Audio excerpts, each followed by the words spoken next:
الحمد لله الذي جعل يوم الجمعة من أفضل الأيام والشهور والأعوام، وأشهد أن لا إله إلا الله وحده لا شريك له ذو الجلال والإكرام، وأشهد أن سيدنا ونبينا محمدا عبده ورسوله صاحب الحوض والشفاعة والمقام. اللهم فصل وسلم وبارك على عبدك ورسولك سيدنا محمد وعلى آله وصحبه مصابيح الظلم. أما بعد، فيا عباد الله أوصيكم ونفسي بتقوى الله، فقد فاز المتقون. اتقوا الله إن الله شديد العقاب. اتقوا الله إن الله سريع الحساب. اتقوا الله إن الله مع الذين اتقوا والذين هم محسنون. قال الله تعالى في القرآن الكريم وهو أصدق القائلين: أعوذ بالله من الشيطان الرجيم. بسم الله الرحمن الرحيم. يا أيها الناس اتقوا ربكم الذي خلقكم من نفس واحدة وخلق منها زوجها وبث منهما رجالا كثيرا ونساء، واتقوا الله الذي تساءلون به والأرحام إن الله كان عليكم رقيبا. وقال أيضا: ومن الناس من يشري نفسه ابتغاء مرضات الله والله رؤوف بالعباد. وقال رسول الله صلى الله عليه وسلم: اتق الله حيثما كنت وأتبع السيئة الحسنة تمحها وخالق الناس بخلق حسن. صدق الله العظيم وصدق وبلغ رسوله النبي الحبيب الكريم، ونحن على ذلك من الشاهدين والشاكرين والحمد لله رب العالمين. Ma'asyiral muslimin, hadirin sidang Jumat yang dirahmati Allah. Alhamdulillah, di hari yang mulia ini Allah Ta'ala masih melimpahkan rahmat ke semua, sehingga kita dengan mudahnya melangkah menuju tempat yang mulia ini dengan tujuan mendengarkan khutbah Jumat dan melaksanakan salat Jumat berjamaah. Mudah-mudahan langkah-langkah kita senantiasa Allah Ta'ala balas dengan balasan yang berlipat-lipat kebaikan. Salam dan salam mari kita haturkan kepada uswah dan qudwah kita, beliaulah Nabi Agung Muhammad sallallahu alaihi wasallam. Tak lupa kepada semua keluarganya, sahabatnya dan semua pengikutnya. Mudah-mudahan kita semua tergolong di antara mereka. Amin ya Allah ya rabbal alamin. Ya rahimakumullah,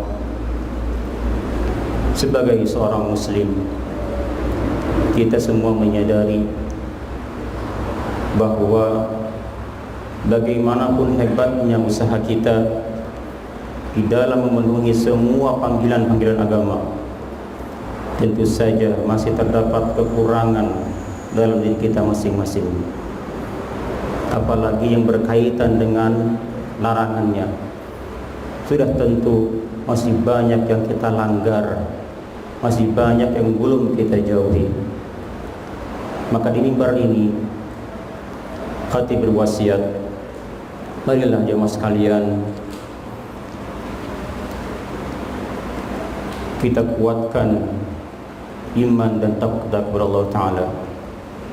Sehubungan sekarang ini kita telah memasuki tahun 2021. Dengan demikian umur kita bertambah, tetapi nafas kita pun akan berkurang. Artinya apa? Artinya dengan bertambah umur berarti ajal pun semakin dekat. Dan boleh jadi tahun ini adalah tahun terakhir kita, dan kita tidak akan pernah berjumpa dengan tahun 2022. Oleh karenanya, para jemaah sekalian, marilah kita kembali kepada Allah Ta'ala, istighfar kepadanya. Seandainya tahun yang lalu kita malas, lalai untuk berbuat kebaikan, atau kita banyak bermaksiat kepadanya, maka di tahun ini marilah kita kejar semuanya. Kita kejar apapun amal yang membuat kita malas, dan marilah kita tinggalkan semua maksiat kepada Allah Ta'ala.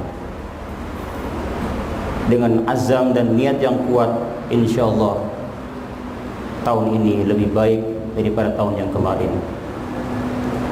Dan seandainya di tahun sebelumnya kita ada kaitan hak bersama adami, maka tolonglah selesaikan hak kita kepada mereka. Agar apa? Agar ketika kita mati nanti kita akan tenang di alam sana. Jamaah rahimakumullah, Asy-Syaikh Ibnu Athaillah berkata, ibadah terdapat 3 derajat, 3 kedudukan, 3 tingkatan. Yang pertama, ada orang beribadah kepada Allah Ta'ala dengan tujuan ingin dapat keuntungan dunia dan akhirat, ingin sehat badannya, berkah rezekinya, mudah urusannya, dan seterusnya. Dan dia berharap mendapatkan surga dan nikmat-nikmat surga, dan dia berharap dijauhkan dari api neraka.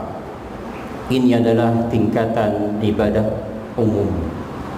Oleh karenanya mereka menyebutkan untuk ibadah khusus disebut dengan istilah ibadah.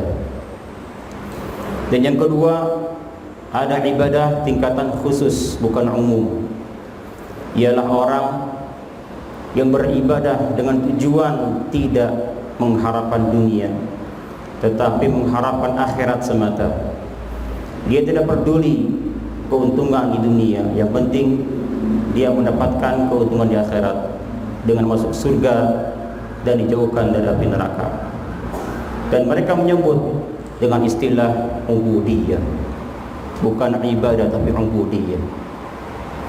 Dan yang terakhir, ada orang beribadah kepada Allah Ta'ala tidak mengharapkan keuntungan dunia dan juga tidak mengharapkan keuntungan akhirat, tetapi murni hanya untuk Allah semata. Hanya Allah semata, mengharap keridhoannya, rindu kepadanya, cinta kepadanya. Dan inilah disebut dengan derajat khususul khusus. Mereka menyebutnya dengan istilah ubudah. Ada ibadah, ada ubudiyah, ada ubudah. Ibadah untuk umum, ubudiyah untuk khusus, ubudah untuk kalangan khususul khusus. Tinggal kita lihat di posisi manakah kita berada, ibadah, ubudiyah, atau ubudah. Oleh karenanya, derajat paling tinggi ialah ketika orang beribadah kepada Allah Ta'ala hanya mengharapkan ridhonya semata, tidak takut neraka, tidak ingin ke surga, tetapi murni hanya untuk Allah semata.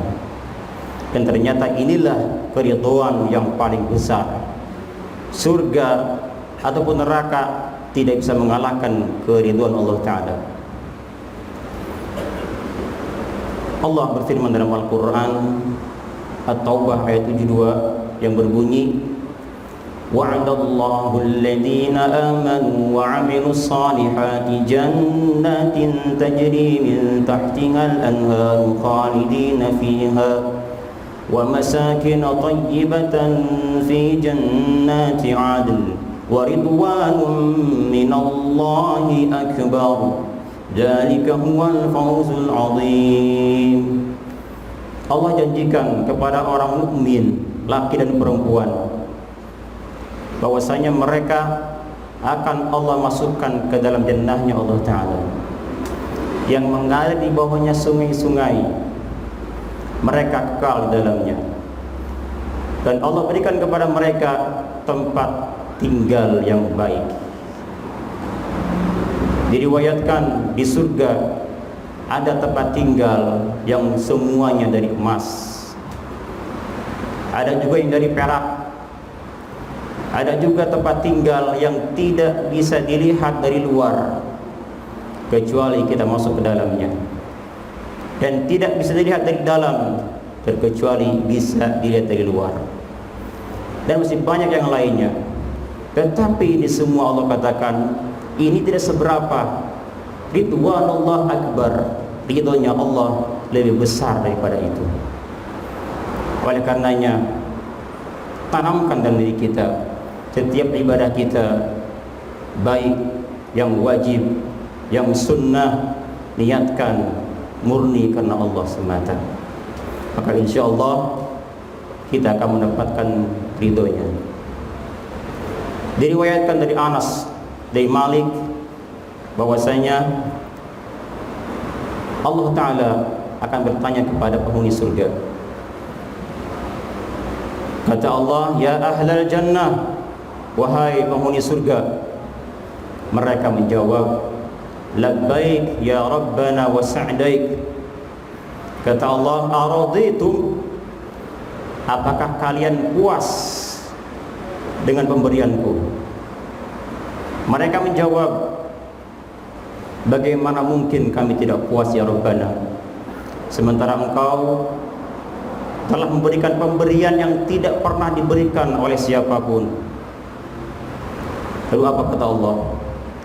Ala u'tika bi'afdala minha, maukah aku berikan kepada kalian sesuatu pemberian yang lebih baik daripada itu? Apa kata Allah? Uhillu alaikum ridwani, aku halalkan atas kalian keridhoanku, maka selamanya kalian tidak akan mendapat murkaku. Subhanallah, itulah yang kita cari selama ini, ridhonya Allah Ta'ala. Meskipun ada orang yang sepanjang hidupnya kafir, maksiat, tapi Allah ridho, itu lebih baik daripada orang yang beriman sepanjang hidupnya, kemudian dia taat kepadanya, tapi Allah murka kepadanya. Boleh jadi sekarang kita beriman, tetapi detik-detik kita meninggal dunia, Allah cabut iman kita hingga kita mati dalam keadaan su'ul khatimah.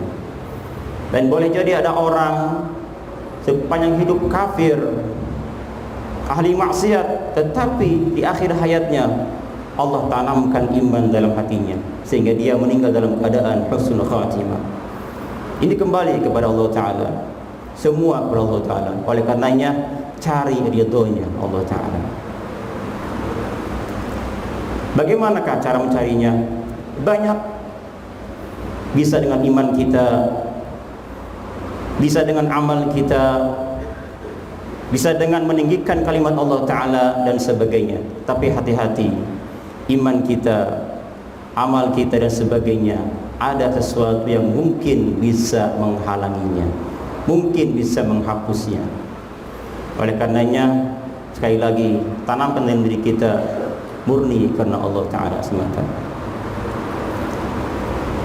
Dalam sebuah ayat Al-Quran, Al-Baqarah ayat 207, Allah berfirman, wa minan nasi man yashri nafsahu ibtigha'a mardatillah wallahu ra'ufun bil ibad. Di antara manusia ada seseorang yang mengorbankan dirinya demi untuk mencari ridhonya Allah Ta'ala, dan Allah Maha Penyantun kepada hamba-hambanya. Diriwayatkan dari Ibnu Abbas, Ikrimah dan ulama yang lainnya, bahwa ayat ini turun kepada seorang sahabat muhajir yang bernama Suhaib bin Sinan al-Rumi ketika beliau Islam di kota Mekah. Beliau berniat hijrah ke Madinah dan membuat semua harta bendanya. Akan tetapi beliau dihalangi oleh orang-orang musyrik Mekah.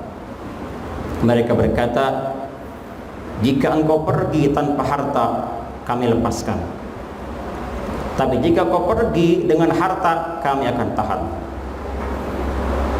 Akhirnya beliau demi cari ridha Allah Ta'ala dikorbankan harta segitu banyaknya demi untuk mencari keridhaan Allah Ta'ala. Sampai di Mekah, para sahabat Umar bin Khattab mereka menyambutnya dan berkata, Rabiha Suhaib, Rabiha Suhaib. Alangkah beruntungnya Suhaib dalam perniagaannya. Dan bahkan Rasul mengatakan Rahiba Suhaibun 2 kali. Sungguh beruntung Suhaib dalam perniagaannya.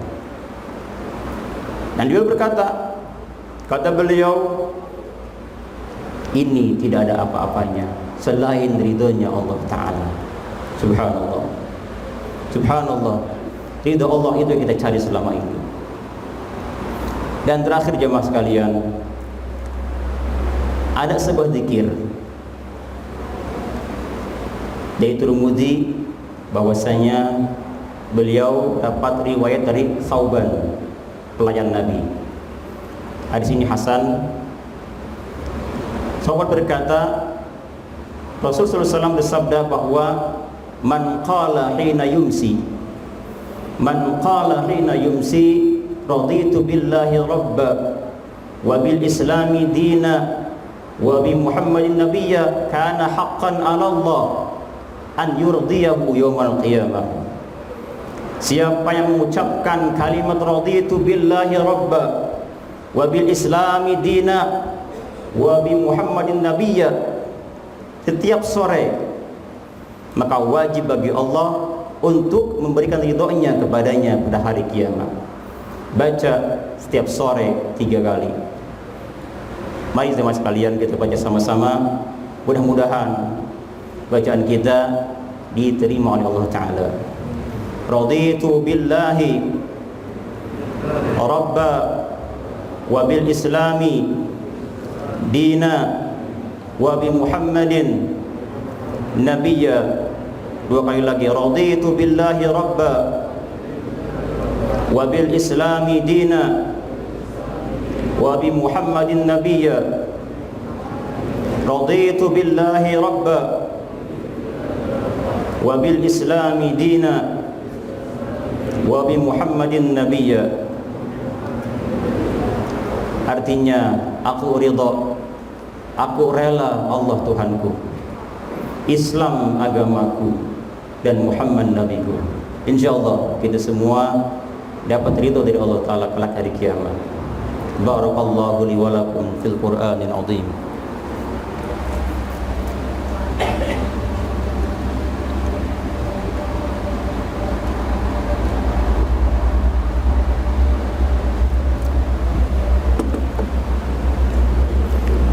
Alhamdulillah, alhamdulillahi rabbil alamin, hamdan yafuqu hamdal hamidin, wa ashhadu an la ilaha illallah wahdahu la syarika lah, ilahul awwalin wal akhirin, wa ashhadu anna sayyidana wa nabiyyana Muhammadan abduhu wa rasuluh.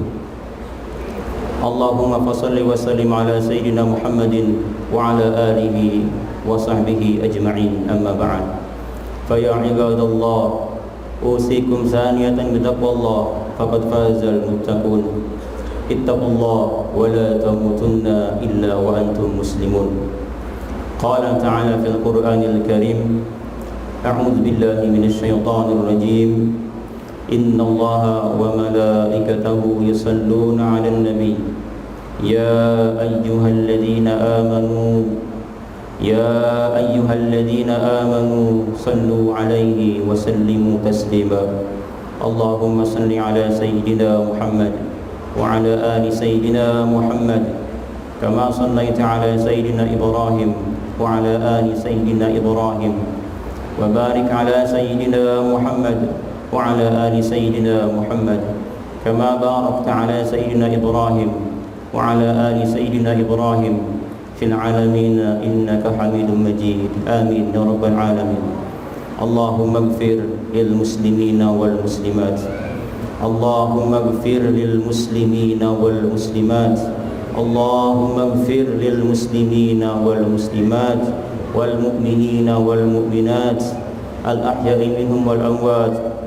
اللهم أصلحنا وأصلح من في صلاحه صلاح الإسلام والمسلمين وأهلك من في هلاكه صلاح الإسلام والمسلمين.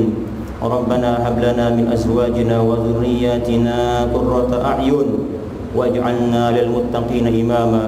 ربنا آتنا في الدنيا حسنة وفي الآخرة حسنة وقنا عذاب النار والحمد لله رب العالمين. أقم الصلاة.